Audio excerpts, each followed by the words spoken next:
बात मैं colonel Shailendra sir आपसे करता हूं। कोई कह रहा है पीस टाइम, कोई कह रहा है वॉर टाइम। 1991 का समझौता रेटिफिकेशन 92 में, लागू 94 में। उधर पाकिस्तान आतंकी की भाषा बोल रहा है, कौन सेना कौन आतंकी आप डिफरेंस नहीं कर सकते हैं। तो मेरा सवाल यह है कि पाकिस्तान जैसे मुल्क के साथ पीस टाइम वॉर टाइम कभी शांति रही है? जय हिंद, नमस्कार राकेश जी। मैं बड़ी जिम्मेदारी से कहूंगा कि हमारे जितने पैनलिस्ट हैं वो कृपया कर अपने सभी शब्दों को तोल तोल कर बोलें, क्योंकि इसका मोल पाकिस्तान में ज्यादा आ रहा है। और मैं चाहूंगा नहीं कि किसी भी तरह से हमारी कोई भी पॉलिटिकल पार्टी बदनाम हो कि उसको पाकिस्तान में कोट किया जा रहा है, जो हम रोजाना सुन रहे हैं। ये मेरी आप सबसे दरखास्त है, बोलिए, आपको बोलने का हक है, आप सवाल पूछिए, आपका हक है, लेकिन आपका कर्तव्य है कि आप अपने देश के लिए जिम्मेदार जरूर हो, गैर जिम्मेदार कोई बात ऐसी ना करें।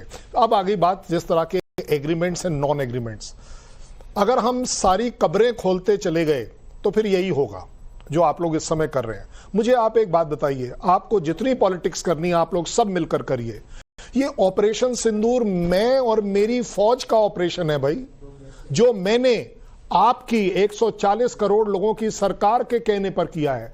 कोई भी सवाल आज आप ऑपरेशन सिंदूर पर करते हैं तो मैं आपको जिम्मेदारी से कह रहा हूं, मैं आहत होता हूं। ये मुझे लगता है आप मेरे ऑपरेशन के ऊपर बात कर रहे हैं। ये एक अलग बात है कि हम आपकी बातों को बहुत ज्यादा ध्यान नहीं देते हैं अपने मोराल के पॉइंट ऑफ व्यू से, और हमारा मोराल डाउन नहीं होता है। बट कृपया कर ऑपरेशन सिंदूर छोड़ दीजिए। ये एक ऑपरेशन था, है और रहेगा। इसको आप ऊपर ले जाइए, इसमें आप पूरी अपनी 140 करोड़ आवाम को अच्छा बताइए, ठीक बताइए, सच बताइए। इतना मैं मानता हूं। बट कृपया कर बहुत हो गई। आप लोगों ने कितनी पॉलिटिक्स करनी है आप पार्टी पर करिए, प्राइम मिनिस्टर के नाम पर कर लीजिए, बट मेरे और मेरी सरकार के ऊपर मत करिए। ठीक, बहुत सही सर, बहुत सही है। और आपने एक नोट सेट कर दिया। तो चंद्रमोहन शर्मा जी, यहीं से सवाल उठता है कि आपकी तो पूरी पॉलिटिक्स ही इसी बात पर केंद्रित है कि पाकिस्तान में कैसे हेडलाइन बन जाए। और मैं ये इसलिए ये बात कह रहा हूं, और मैं एग्रीमेंट और नॉन एग्रीमेंट की बातचीत नहीं कर रहा हूं, क्योंकि सेना ने ऑपरेशन किया, सेना के डीजीएमओ ने बताया, मैसेज डाला, कोई बातचीत किसी मंत्री सरकारी लेवल पर नहीं हो रही थी। और यही बात जयशंकर की बातचीत में भी थी। फिर भी आप लोग ये साबित करने पर तुले हैं कि विदेश मंत्री गद्दार, सिंदूर का सौदा। तो ये सवाल सर सीधे सिरा पर है, जो कर्नल शैलेंद्र की बातों में मुझे झलक में आया। मुझे देखिए, या तो कर्नल शैलेंद्र ने जो बोला वो आपकी समझ नहीं आया, क्योंकि उन्होंने बहुत अच्छी बातें बोली, शायद आपके राकेश जी समझ आती नहीं है, क्योंकि आपकी मजबूरी है, क्योंकि आप नौकरी कर रहे हैं, देश के लिए कर नहीं रहे। आप देश के लिए कर रहे होते तो आज अपनी टॉपिक बदल देते। अच्छा। और एक देश का सैनिक जब इतना भावुक होकर इतनी बड़ी बात कह दे, तो आप जैसा पत्रकार अगर ऐसा कहता कि आज का टॉपिक बदल के मैं उन मुद्दों की बात करता हूं जो सिंदूर से ना होता, तो शायद देश को भी खुशी होती है। और अब सुनिए ना, दिक्कत यह है कि आपको जवाब देने, सर आपका काम इस देश की सबसे पुरानी पार्टी के नेता के तौर पर, तो नहीं सुनूंगा वहां पर। चंद्रबाबू जी पर्सनल होंगे तो नहीं सुनूंगा, मैं आपको पहले बता रहा हूं। तो सर आप अपनी पहली जिम्मेदारी निभाया करिए। आप कांग्रेस पार्टी के नेता है, कांग्रेस पार्टी का पक्ष रखिए सर। यहाँ पर मोरल एजुकेशन की क्लास मत दीजिए। चंद्रमोहन जी, मैं आपको पहले बता रहा हूं, और ये बात मैं हर डिबेट में कहता हूं कि कोई मुझे पत्रकारिता मत सिखाए, मैं किसी को नेतागिरी नहीं सिखा रहा हूं। कोई मुझे पत्रकारिता मत सिखाए, मैं किसी को नेतागिरी नहीं सिखा रहा हूं सर। मेरे टॉपिक क्या होंगे, मेरे डिबेट का सब्जेक्ट क्या होगा, मेरे सवाल क्या होंगे, ये मुझे किसी पार्टी से सीखने की जरूरत नहीं है सर। प्लीज, तो इससे बचा करिए और हर कोई बचा करे।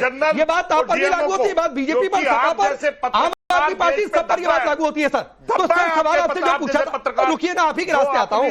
अपने चैनल पे नहीं एक रिस्पेक्टेड व्यक्ति को बिठा ले और उसकी अपील। सर सभी रिस्पेक्टेड होते हैं, मैं किसी नॉन रिस्पेक्टेड आदमी को नहीं बिठाता हूं, किसी बदनाम आदमी को मैं अपने पैनल पर नहीं बिठाता हूं। आपको यहाँ पर बैठा हुआ कोई आदमी बदनाम लगता होगा सर, मेरे लिए सभी नामी है और सभी एक जैसे हैं, काम कर रहा, सभी एक जैसे। चंद्रमोहन जी सुनिए सर, आप ही के रास्ते आता हूं। पत्रकार एक पार्टी के लिए काम कर रहा है। प्लीज प्लीज प्लीज चंद्रमोहन जी, ये पत्रकारिता मत सिखाइए भाई, ये पत्रकारिता मत सिखाइए कि मेरे जैसा पत्रकार होता है कि नहीं, मेरे जैसा एंकर होता है कि नहीं। तो मैं अगर सिखाने लगूंगा तो आप जवाब नहीं दे पाएंगे कि आपके जैसा नेता होता है कि नहीं। तो सर सुनिए सर, आपके ही रास्ते आता हूं, पहले आपके ही रास्ते आता हूं, व्यक्ति क्या आपके ही रास्ते आता ली जिनकी बातों के अंदर। सर सुनिए ना, चंद्रमोहन जी सुनिए सर, आपके ही रास्ते आता हूं। 145 करोड़ जनमानस, ठीक है सर, प्लीज प्लीज, उस 140 करोड़ जनमानस ने आपको सिर्फ 99 MP दिए सर, सिर्फ 99 MP दिए।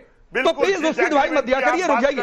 सुनिए चंद्रमोहन जी, सुनिए सर, सुनिए उस कब्र के अंदर सर, सुनिए मैं दे रहा हूं जवाब, अब सुन लीजिए। नहीं सर, रुकिए। आपसे डर कौन रहा है? मैं दे रहा हूं। अरे ना मेरे से क्यों डरेंगे, ना मैं आपसे डर रहा हूं, ना मैं आपको मुझसे डरने की जरूरत है। दे रहा हूं, मैंने डरा, सुन लीजिए। नहीं रुक जाइए। जिस कब्र नहीं चंद्रमोहन जी सुनिए सर, सुनिए के अंदर 6 मार्च 1991 को समर्थन वापस ले लिया था, ठीक है, और 6 मार्च अप्रैल के अंदर सरकार ने अपने आप डिसीजन करा था, ठीक है। ये कब्र आपने खो दिया, इसका तो सर रद्द क्यों नहीं कर दिया था 94 में? इतिहास पूछेंगे उनसे, रद्द क्यों नहीं कर दिया था 94 में? नहीं लागू करेंगे ऐसा समझौता, हटाओ इसको। आपकी और आपकी सरकार छेने बजा रही थी, तो ये तो बिल्कुल क्लियर है कि जो विदेश मंत्री ने जिन शब्दों का इस्तेमाल किया, मैं ये पूछ रहा हूं, और ये कहा कि मैंने पहले इन्फॉर्म किया था, हाँ, सुनिए, तो वो तो सितार्थ में सच हो गया। चंद्रमोहन जी सुनिए सर, सुनिए, मैं ये सवाल पूछ रहा हूं, तो 92 में रेटिफिकेशन के टाइम, 94 में लागू करने के टाइम पहली बात ये समझौता रद्द क्यों नहीं कर दिया था? मेरा एक सवाल ये है, और एक सवाल है उसका जवाब दे दीजिएगा, फिर धनंजय गिरी पर जाऊंगा।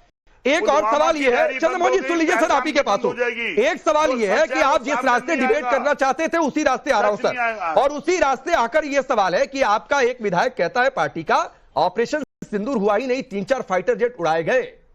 आपके एक नेता इसी डिबेट में बैठकर कहते हैं आतंकी मरे भी क्या? सर्जिकल स्ट्राइक के समय आपकी पार्टी के कई नेताओं ने पूछा क्या सबूत है कि आतंकी मरे? किस पर सवाल था ये? सेना ने कहा कि 100 आतंकी मारे, 45, 65, 60 से ज्यादा उनके सैनिक मारे गए। आप नंबर पूछेंगे?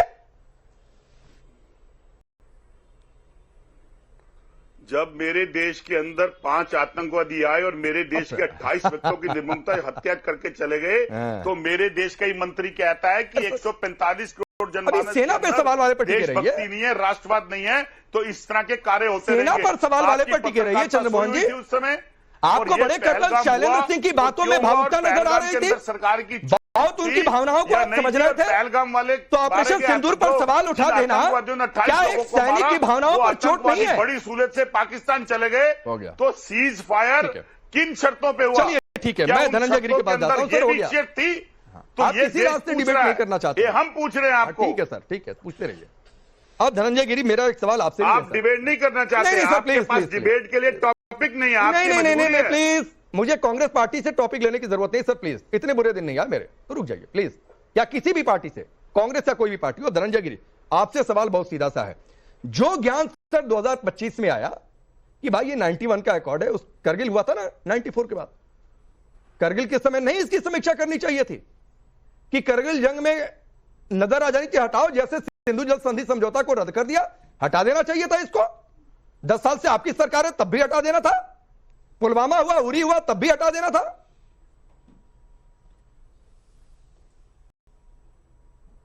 राकेश जी, जब आतंकवाद नासूर के तौर पे आया तो ऑपरेशन सिंदूर के तौर पे आया।